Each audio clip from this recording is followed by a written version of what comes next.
Hello, everybody, and welcome back to a very special episode where today I'm joined by a very special guest.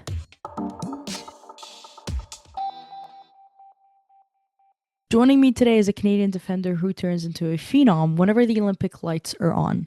She spent the last 3 years in Lyon and played at the top level of European football, including a Champions League final against Barcelona. She now starts a new challenge after completing her move to the reigning German champions Bayern Munich over the next 3 years. She may have started playing soccer when she was 16, but she has become one of the most talented defenders the game has seen. It's none other than Vanessa Gilles. Vanessa, it's a pleasure to have you here. How are you doing today? I'm doing good. I think I was doing better before I noticed your Barca poster in the background. You're right. I do have a few How about that one over there? That's a great one, yeah, I will say. Balance it out a little bit. Is that England in the other one? It is, yeah. We've got a few hanging around here. You know what? Go women's football. I like it. You get the message. How's camp been so far? We've just started camp. Yeah, we got in. People are still trickling in. We're waiting for the queen herself, Desi. I think she's getting in today. It'll be Last fun, but no, camp's been good. Trainings have been intense, but productive, which is nice. And we are right back into playing games and board games, so it's been fun. Talking about board games, actually, last time one of your good pals, Evelyn Vienne, joined me on the pod, she did talk about the board game competition and the board game group that you guys have. What sort of board games do we have on the shelf this time around? We have historically been changing a lot, but in the past year, I would say we've kind of stuck with the same Brandy Dog. I think it's a German Swiss game. Mm. But it gets the people going, and our group is slowly growing. Yesterday we had Simi join in. Jade's been slowly making her way as a regular. Chloe Lacasse is obviously an original player, but she's been out unfortunately, so we're excited to have her back soon. But yeah, no, we have a good group. I think we have a team that loves to play and mostly likes to win. So it's Do tough when we the others lose and I come away with another win. undisputed champion always? No, not undisputed. Yesterday was tough, but today 2 wins in a row was nice. Good. Starting camp with a win on the board games, hopefully on the field as well. And we're going to talk about some new field news that we have just gotten. You're completing your move overseas to Bayern Munich, completing a 3 year deal. Let's talk about how this move materialized and came together where you put pen to paper. That is a loaded question. Um, yeah, I think there was a lot going on to make this move happen. I'm very excited and very happy to have the opportunity to sign for Bayern, so that goes without saying. But yeah, I think for me, this past year has been many ups, many downs. But the past few months, obviously, I've been in negotiation with Lyon and a few other clubs from Spain and England. But it was pretty clear pretty early on in the year that the two projects that really spoke to me were Bayern and staying at Lyon. And so choosing between the two was really, really hard. Um, I think I spent many, many weeks with Ada crying about the stress of making the decision, and the stress of potentially leaving. I think if I would have followed my heart, and like made the easy decision, I would have stayed at Lyon. The negotiations obviously were very tough for me. I think Lyon wanted to keep me ideally, but there were a lot of moving pieces, and um, their the last info I got from them was, wait until the end of season and we'll finalize the transfer. And for me, that was really, really tough to focus on important games, and feel good playing confidently while still being undecided about where I'm going to end up in a couple weeks, couple months. So Bayern was completely the opposite. They made me feel incredibly appreciated and valued from the get-go. I have a good relationship with the GM, who was actually the GM who sold me to Angel City in the first place back in Bordeaux, who's now at Bayern. And when I made the like pros and cons list, I think logically, and if I followed reason, signing at Bayern was the best decision I could have made. They have incredible culture. I think we could see that when you watch the Soccer Sevens. You could see that when you watch them play as well. We had played against them in the Champions League, and that's something that everyone had noticed as well is collectively how they picked each other up, and how they were able to come against, Lyon or Giants. So come against Lyon and play without fear. That's something that's not taken for granted when you look at teams like that. Obviously winning trophies, it's something that I'm very hungry for, and something that not, many teams are able to experience. And as a player, you cannot take that for granted. A trophy is a trophy, and having that ambition to go after it day in and day out is something that really pushes you individually and collectively. Bayern's one of the biggest clubs in the world, so being able to join that culture, that history, that support group, uh, that's huge. I think that's something that's, you know, Mhm. that's going to be very, very fun to be a part of. Um, New country, new language, new culture. That's also going to be a lot of change for me. So I think the stress for me was, do I get out of my comfort zone? Do I try something new? Change is scary, obviously, in all aspects of life. But having made the decision, having signed, moving forward, I know that I made the completely right decision, and I'm very, very excited moving forward. Their excellence on the pitch is apparent. They're the reigning German champions. What was it about their project that really aligned with what you were looking for? Other than the trophies and sort of them being a great team and you witnessed that playing against them.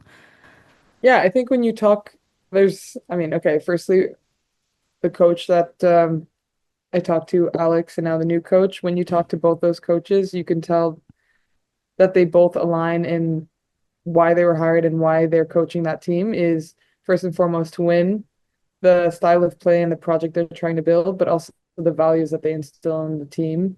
That's something that they very, very much so talk about and harp upon is you can't be a winning team without having a good culture, and you can't be a team without having that collective respect, and that collective, desire to win. I think Mm. first and foremost, they're looking for winners. They're looking for people to continually bring the level up. Obviously, they have an incredible team already. They won the double this year. They had a good run in the Champions League. And the next step for them, they talk a lot about, is taking that next step in the Champions League.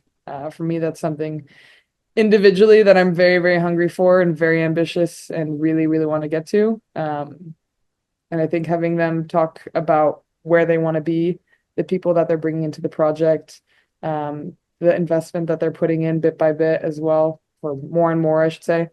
Um, that really, like people can talk about, oh, we want to do this, we want to do that, but they also, whenever they talk about how we're going to do it, they have, very German, but they have a plan for it. And that's something I believe in. I believe in their project, and I feel like when you feel on board, you're like, yes, this is where I'm going to be. This is what I'm going to do. This is my role. And we're going on that train. Hmm. So yeah, that's what really excites me about the team. As we've seen in the last week, they love celebrations. You Yeah. also love celebrations. Do Yeah. you have your eye on a new celebration partner, or you're sort of keeping your options open and they'll have to pass a test? No, I don't know. I think obviously for me, I have a really good relationship with Dan. That's something that just came about naturally with our banter, and yeah, I'm gonna miss celebrating with Dan a lot. I think before I could even think about new celebrations. Um, yeah, I think it's hard to move on so quickly, but Mm. when I think celebrations, my mind automatically goes to Dan and Ada and players like that. So we'll see with time how that goes. But I'm sure I won't have to force people like maybe I had to over here sometimes. They do love celebrating at Oktoberfest. Are you ready for that? Listen, I am all for diving into the new culture. Slowly, I'm on Duolingo. I'm gonna really put an effort to learn the language. I think that's the bare minimum when you join a new league in a new country, is to really be open to everything, to learning, to adapting. I'm coming into their country, and um, it's up to me really Hmm. to learn and to grow, and I'm sure I'm going to be experiencing a lot of new things, which I'm excited about. Well, I hope the German is relatively easy on Duolingo, and I know you said it's It's fresh, not. so I hear German's quite tough. But I'm sure you'll get the hang of it. I know you mentioned it's obviously relatively fresh, but when you reflect at your time with Lyon, how would you say it's impacted your career professionally, but also personally as a person? Um, I think professionally, being at this level and being surrounded by people who want to be the best and who are hungry to win not only trophies but small-sided, to win games that warm up, to win just to win everything. When you have that collective, that just elevates you even more. I think I've always been a competitive person, but I did not really realize what competitiveness was until I went to Lyon, and it was war every day. I think if you followed Lyon, you kind of see that at the end of every training, we post like, oh, the winning team of the day, but what they should really be posting is the losing teams of the day because those are some very unhappy people. Um, and so professionally for me, it was when you have a team with those individuals, and those people make training so much more fun, because you push. There's not a day if you're feeling bad, if you're feeling tired, you come into training. Sometimes you're like, ah, but when you have a team of individuals that want to win every day, they bring you up. And I think that's something that I'm trying to, or not trying to, that's something that I do not take for granted anymore. And when I step on the pitch here with the national team or wherever that may be, um, people might thought I was annoying before, but I will be taking that to a whole nother level, um, moving forward because I think that that is invaluable to a winning team. Individually, I would say just I learned a lot in terms of the social aspect. I think being part of a team, but also getting to really know your teammates makes being part of that team so much more fun. Obviously, I've always been friends with teammates, but I think again, if you followed the Leon at all this year when we had our last game after PSG and we were saying goodbye to all the players, like we got very, very emotional because of how close we were, and because of everything we had gone through together and how close that had brought us. And just thinking about like a day to day without seeing like not just playing, but Hmm. I was telling Sarah and Ada like it's gonna be weird not seeing you every day and getting to chat with you and just like saying, hey, how's So I think knowing that you can get to that level with teammates really opened my eyes because I'd never really gotten that close. Like I spent my last week in Lyon living with Ada and her husband and her dog, and just to like maximize our time together because we got very, very close. And that made playing and training and everything that much more fun. Hmm. So that's what I'm going to take away from Lyon and hopefully forge relationships like that as well at Bayern moving forward and know the value of investing on the off field as well, Yeah. which is something I maybe didn't do as much before, just enjoying being on the couch and playing video games and reading and Do you not cr really getting out. would you credit that to the personalities that are in the team or the culture that is instilled in the locker room? No, I would definitely say maybe a bit of both, but I'd have to say that the personalities. They have been some of the best people I've met in football. And I Mm. think that's credit to them as well because when you play for such a big club and a big team, obviously there's only 11 that get to start and you have world-class players on the bench. And no matter how good a person you are, obviously you always have an ego when you're a competitor, and you're always going to want to play. But having those kind of like people with those personalities and having great people like that, where I might not be playing, but I want the best for you, that's very rare in high level sport and very hard to get a collective like that. And so I'll credit that to the people because even though the football, like I said, this year was hard for a lot of us, we were able to make each other feel seen and valued, and loved and like appreciated on the pitch and off the pitch. And that's credit to the people for sure. Whether that be, like Laura, Sarah, Sophia, Huerta, I'll say, who had a very hard year in terms of playing time, but who was one of our most appreciated players because she just made others feel valued and came in every day and pushed to be better and, set the standards high, was there for people when we were low, would go the extra mile off the pitch. And having people like that, you can never take for granted. Favorite memory that comes to mind? Favorite memory. That's a tough one. Um, Feels like you always had a good time in yeah, terms of being with the team. I absolutely love my time in Lyon. I'll just say getting to know Ada. I think at first she scared the shit out of me. Part of my language. There was my one memory with Ada that I said we always talk about. I'm like, this is where we took the next step. Was my first year when I came to Lyon. I was obviously injured, and so getting into a new team whilst being injured can be complicated because you're apart and you don't really get to, um, be at trainings or get to know people. And so I was just in the shower after like having my treatment or whatever, and she was also injured, so she waltzed in the locker room as she always does. And whenever you go to training, then you put your laundry like on the floor before putting it on your loop and putting it in the laundry. And so I had just taken my clothes off, put them in front of my locker, as you would, nothing crazy. She waltzed into the locker room, and I was the only one in the locker room as well in the shower. She started screaming at me like, what is this? This is such a mess. How can you leave this? Like, how many trophies have you won? Like, what are you doing? Like, how many titles have you won to be leaving the locker room like this? Like, such a mess. And I'm just showering, like, uh, I'm so sorry.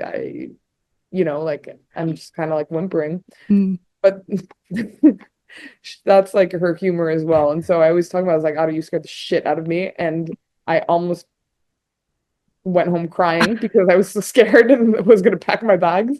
She was like, no, I was kidding. Come on, you're an Olympic champ. That's what you should have answered me.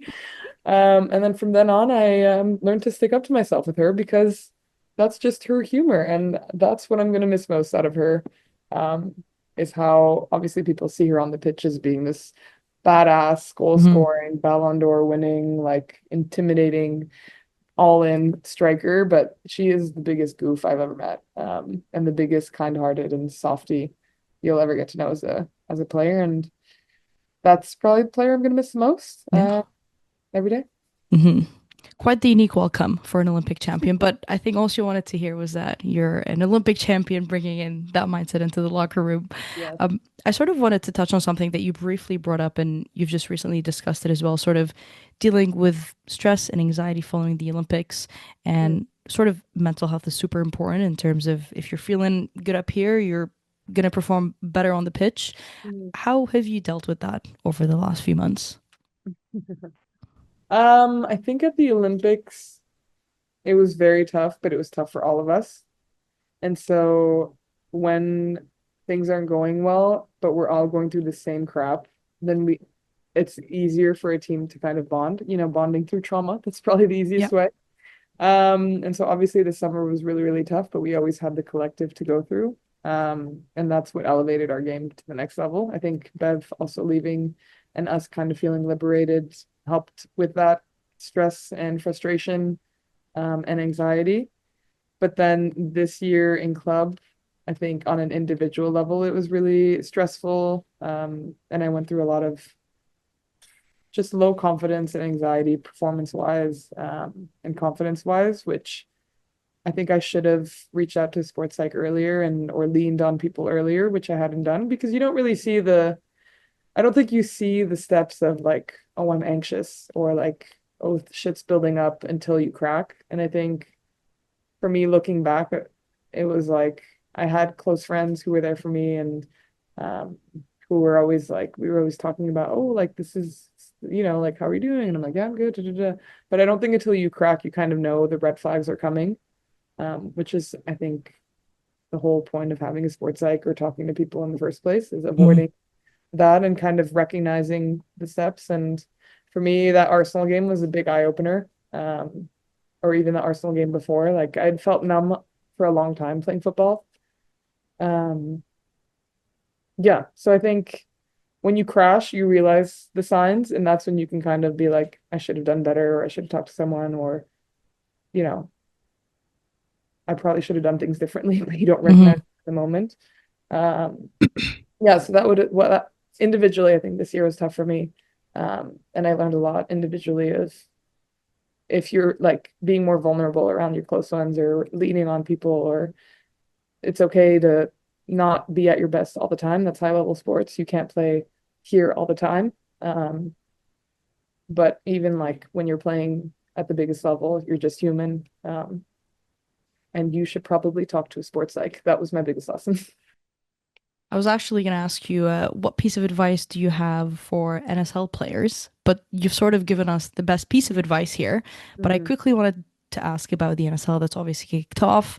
I don't know if you've had the time and the chance to watch some games. I know it overlapped with the season already. But how have you been enjoying the NSL and everything that's been coming out of professional soccer here in Canada?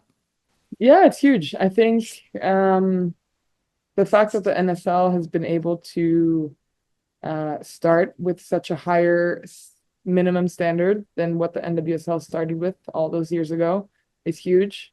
Um, because starting a league is not easy. Having been part of an expansion team myself, I can tell you starting from scratch is not easy. And you could think, oh, well, yeah, it's, you got to find the facilities and stuff, but you also have to create a culture. You have to create history in terms of rivalries, that emotion that comes with playing football and representing your city, representing your badge, putting history behind the names of the teams. And I think the NSL has done a really, really good job of slowly creating that history from scratch. I think of Montreal, for example, who was really focused on bringing in people, French-speaking people.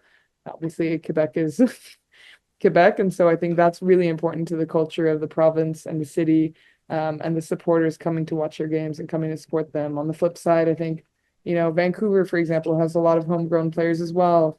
Toronto has a lot of diversity. I think the teams and the league itself has done a big push in terms of representing, but also creating that history, which is not, I'm going to stress, is not easy. And as a supporter, it's fun to watch because, you have that league from scratch, but it does feel like it's been a while in the making and a while that it's been, um, obviously it has been a while building to this point, Mm-hmm. but there's a lot of thought that's gone into it. And I think the standard and what's the word I'm looking for? The foundation that's being built right now is so much higher than leagues starting from scratch in the past. And I think it can just exponentially grow. The Mm-hmm. investors as well that D has been able to find to make this possible. I think not only are doing it because they like women's football, but also because they believe in the vision and the pathways, but also the opportunity in it in terms of business, in terms of it growing in Canada. And that makes such a difference. When you have people who actually believe and see the vision, you can see that they're doing things with intent. And again, I'm going to go back to Montreal because I talked to Marinette Pichon a lot. And you can tell she's like, when I talk to her about players and where she sees the team going in a few years, you can tell that it's not just, oh, we're a league when we're here to play, it's we're a league and we want to recruit great players. We want the team to grow. We want to be competing. We want, like it's not about we can offer you salary or not, blah blah blah. It's more about like we want you to be a part of this city and that history. And so that's exciting. As a Mm-hmm. Canadian, I think it's exciting that teams are focusing not only on the football, but also the history and creating that foundation. And when we look at the NWSL, you could see that as well and how that's grown. When I look at rivalries, obviously like LA, San Diego, Portland, Seattle, like all these rivalries and what it means to play for your city and play against them. That we feel day in and day out in Europe, obviously because of how big football is there, but getting that culture to grow is also going to be huge. Very few are doing it like the NSL. A final question for you, and this is a question that is a bit of a traditional question here when Canadians join me on the pod. And now you're back home, which works great. What's your Timmy's order? The Timmy's order. I have not been to Timmy's in so long. Well, you've been away for some time, so In high school, I used to get there. They used to have like a French toast bagel with butter, which is not the healthiest, but I would get that every day. And then they would have a donut day every year where you would get a free donut going to Timmy's anywhere. So oh I'd get wow. the big cake donut at like all the 10 different Timmy's around the house. I'd come home with 10 free donuts. They have neither of those cool things now anymore. Um, So that was a while. That was what, 15 years ago when I was in high school? Yeah. you're not Or missing just their hot chocolate. for And the yeah, I winter. don't drink coffee, so yeah. Vanessa, thanks so much for joining me today and good luck with this camp and obviously Duolingo and learning German. Podcast, Duolingo, all of the above.